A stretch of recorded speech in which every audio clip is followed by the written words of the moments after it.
I've missed New York a lot. I moved away about a year and a half ago, and it just makes all the sense why I lived here for such a long time. It kind of makes me want to come back being here. Oh my goodness. Are you in LA now or? Yeah, I'm currently in London for the year, but I'm Oh, okay. based in LA, between kind of LA and Iceland.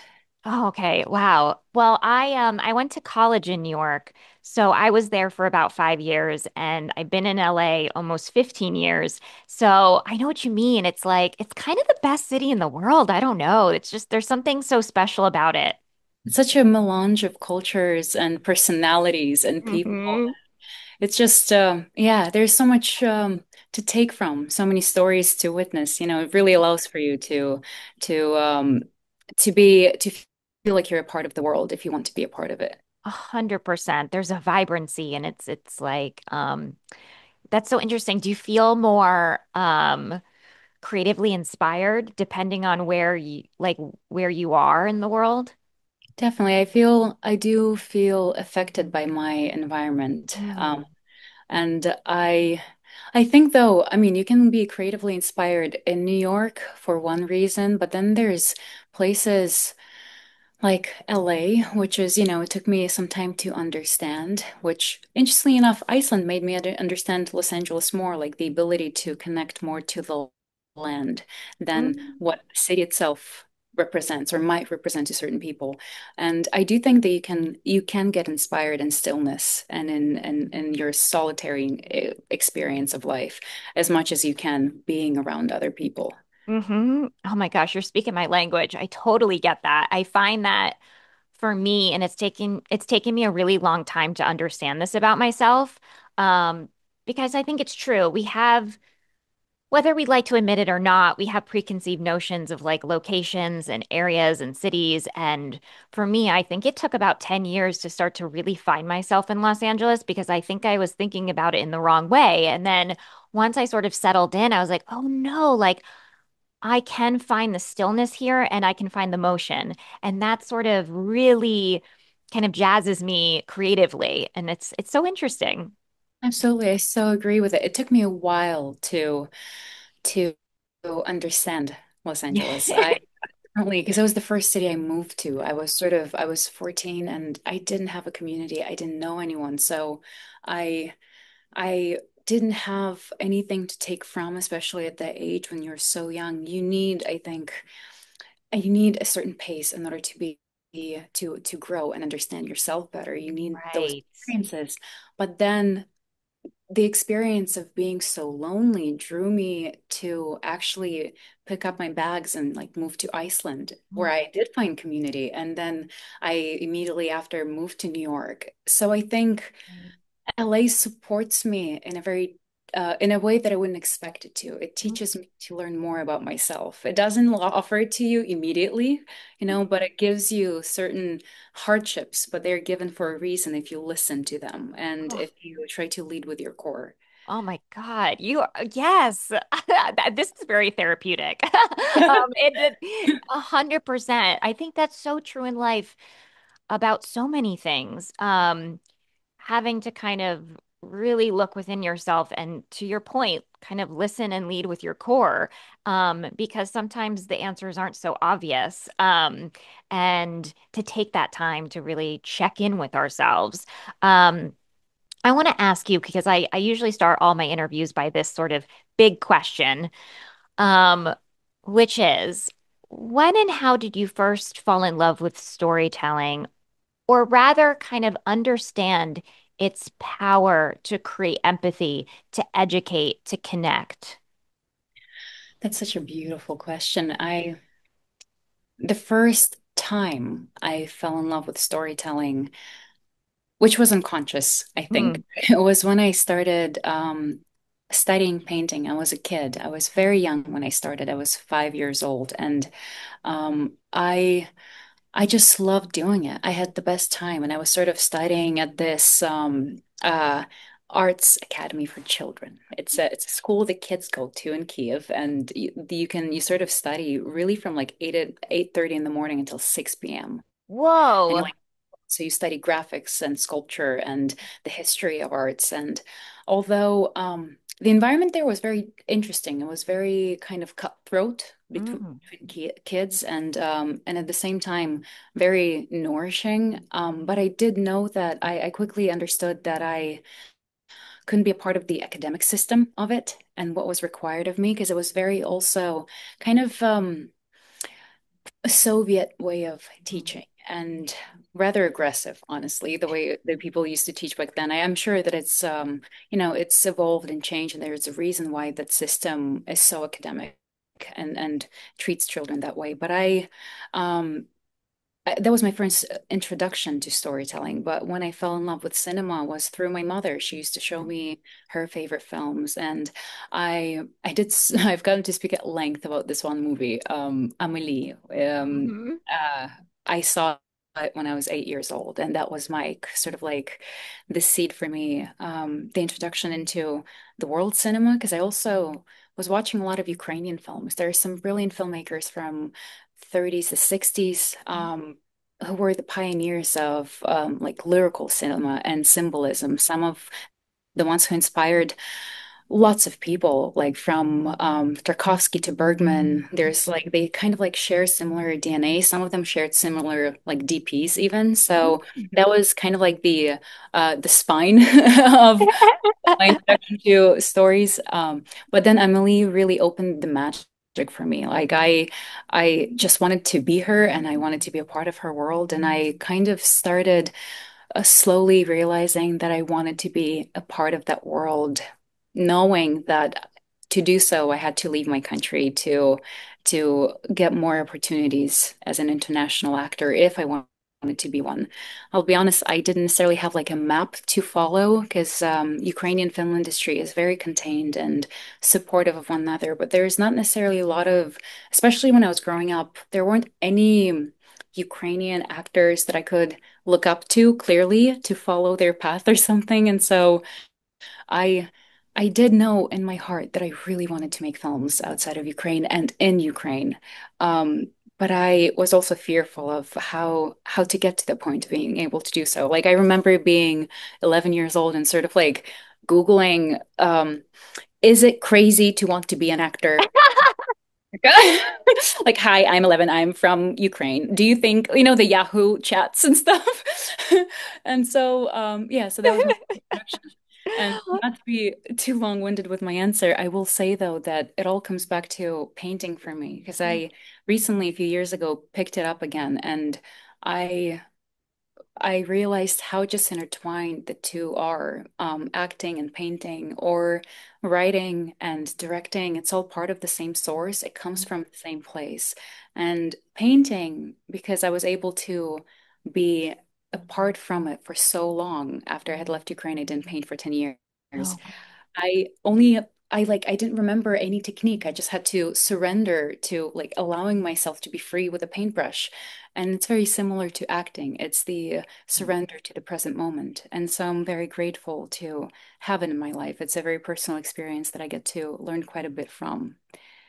oh, that's beautiful. Oh, I have so many thoughts. That's so beautiful. Thank you for sharing all of that. It's so true. I think when we're younger, especially, and you have a goal, um, it's it's hard to really understand how everything in your life creatively will will actually go toward that goal. Mm, And then as we get older and we have more experiences, I think we realize that it's all connected to your point. I was thinking about that because I went to school for acting no and way. or That's my up in New York. yeah, at NY, I went to NYU. So Nice.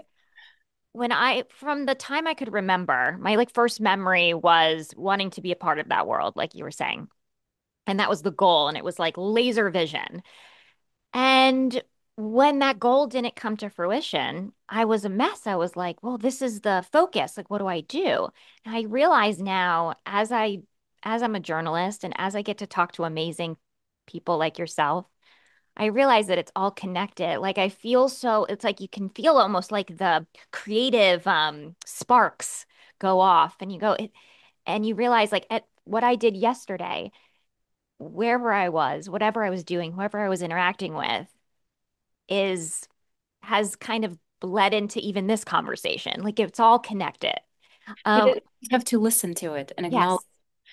Absolutely. It's so interesting too. It makes total sense because you're so depthful. It's very evident. Oh, And thank uh, you. not only because you were studying to be an actor, but because you have the interest of understanding the human nature and being connected. And I think the feeling that you had regarding um, a little bit of disappointment, right? When you said that the acting didn't necessarily get into fruition. I Mhm. just think it's a very simple, very human trait that we have. Initially, why do we go into something apart from loving Mm, story? I mean, mm, storytelling is in many ways my lifeline, but there's also a psychological aspect to it. Why, what drives you to want to be witness? Is it your understanding of your you being worthy of love and mm, how you can receive love, what makes you a worthy person.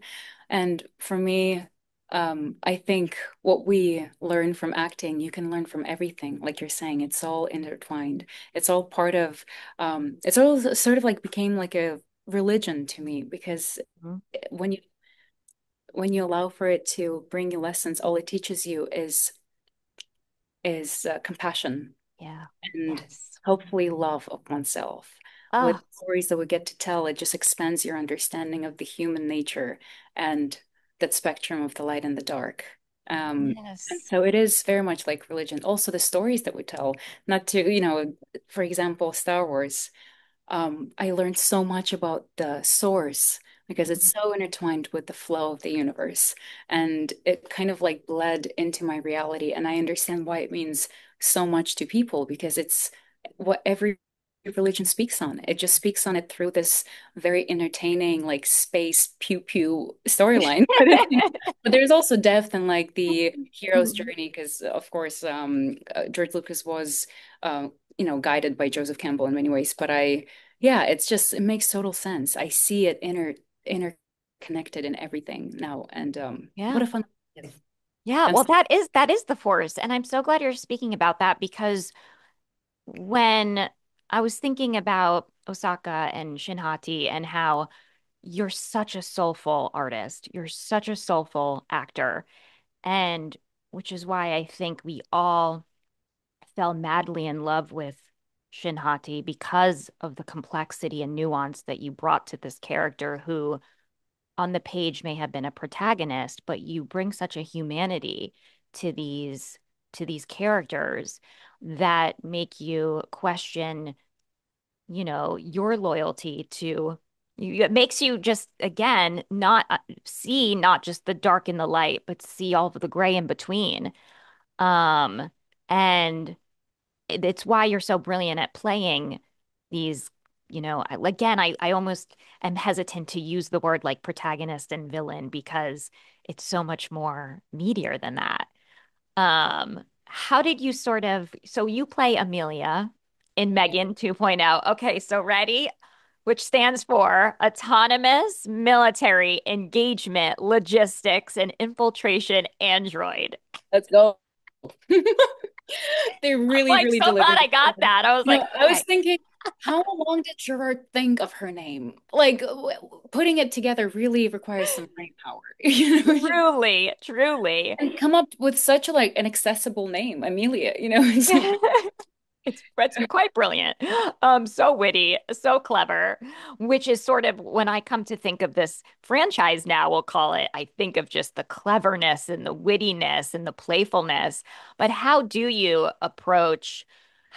bring a sense of humanity to a character who isn't human, who isn't android?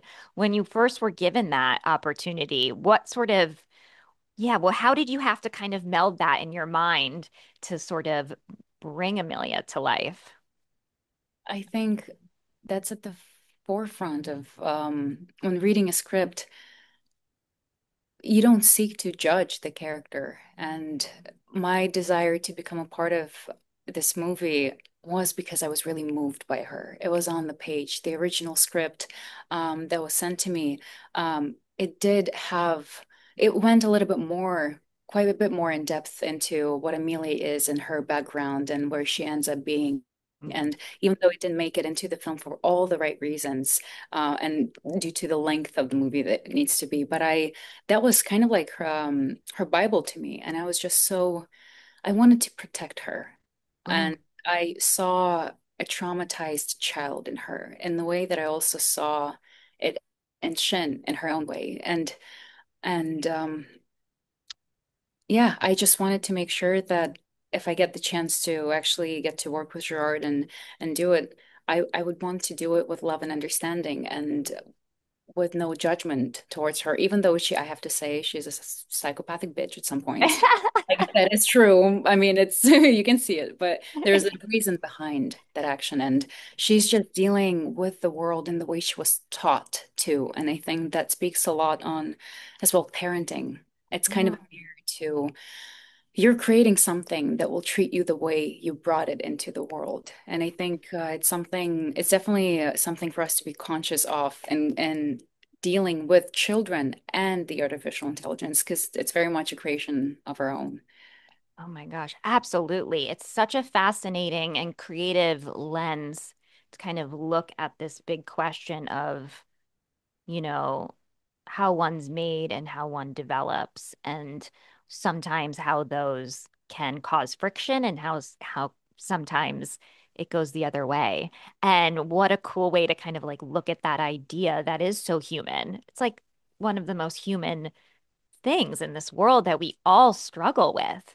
Um, and and to talk about growth, I mean, talk about, and then to kind of put it in this lens, in this just fantastical, genre that is the Megan universe is so The MCU, cool. as they call it. Somebody just told me Oh, this that's morning, so and funny. it's so fucking funny. Yeah. Oh my God, But it's quite also, brilliant.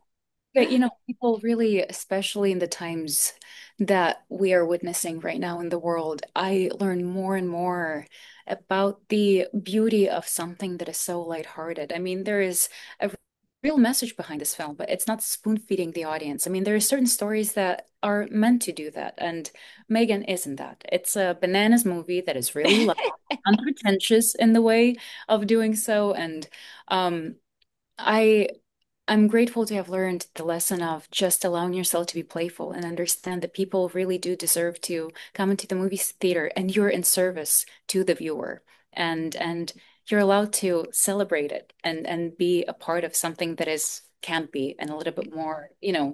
popcorn film. It's also a fun thing to do. It can be meaningful. Yeah, I mean, there's room for it all. And I think that I think about it, it's the same for me reading. I love a big, dense book that is just like super existential. And then sometimes I need a lighthearted, quick read. And then sometimes I need something in between. And I think it stimulates us all in different ways. And sometimes it's interesting. Sometimes films like this, which again, like have messages, have that are clever and that are well written in that sense. Sometimes you take away more because you are so entertained, and then you go, wait a minute, and you start to go, It's oh, like I'm thinking here. unconsciously. It's very smart, actually. I really do. It definitely made me think that way. I think that Gerard also, I really respect his desire to be playful and openness to like this lack of freedom, like a lack of fear, and and what he's done with the second film. Like the first one was very much a horror film, and he was unafraid to explore and be playful with it. It's a very childlike way of living. And Mm, that's what people should strive to be mhm. unafraid to explore, even though it's something that people may question at first, because Yes. Megan is a beloved character. The first one was quite an iconic moment, and I do. I do feel very proud of what he has created, and I admire him for being so playful and kind of, just doing. Ballsy. Yeah. Yeah, yeah, Oh my gosh. Um, well, now that have you started filming season two? yeah, yeah. We Oh. have. We are very much in it. We're going kind of full on in London, and I'm just returning to London tomorrow to be back with my family and continue telling Shin's story. Now I'm so sorry that I don't know this off the top of my head. Is this the first time you've returned to a character? Is this the I think yeah, I think Yeah. oh my God. Okay. If Yeah. my research serves me correct, I believe so as well. So I mean, how are you doing? How are you emotionally and physically? How has it been returning to her? It's so interesting. Why am I teary-eyed? Because it's emotional. Um, she means so much to me, and this family means so much to me. I mean, it's definitely what it means to the world, uh, Mhm. is at the forefront for us. Mhm. And also the personal experience we're having with each other is unlike anything I've ever experienced. And we've been through a lot together as a team and as a family. And to be able to come back in the way that we have with Dave just leading.